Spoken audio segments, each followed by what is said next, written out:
കൃഷിയിടങ്ങളിലെ വന്യമൃഗശല്യം ഒഴിവാക്കാൻ കൃഷിവകുപ്പ് ഇതുവരെ 50 കോടിയോളം രൂപ ചെലവഴിച്ചുവെന്ന് മന്ത്രി പി പ്രസാദ്.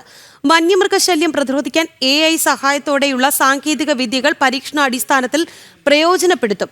ഇതിനുള്ള പ്രാരംഭ ചർച്ചകൾ നടത്തിക്കഴിഞ്ഞുവെന്നും മന്ത്രി പറഞ്ഞു. കാലങ്ങളായി കേരളത്തിൽ ഇത്തരം കാര്യങ്ങൾ ഇടപെടുന്നത് വനംവകുപ്പ് മാത്രമായിരുന്നു. എന്നാൽ ഇപ്പോൾ കൃഷിവകുപ്പും തദ്ദേശ സ്വയംഭരണ വകുപ്പല്ല ഇക്കാര്യത്തിൽ ഇടപെടുന്നുണ്ട്.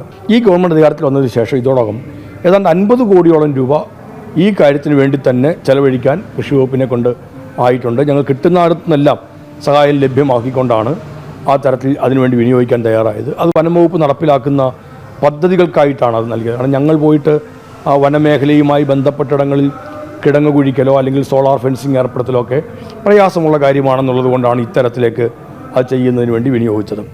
അതോടൊപ്പം തന്നെ കേന്ദ്ര സ്ഥാപനമായ national academy for agriculture research and മാനേജ്മെൻറ്റുമായി ഞാൻ തന്നെ അവരുമായിട്ടൊരു ആശയവിനിമയം നടത്തിയിട്ടുണ്ട്.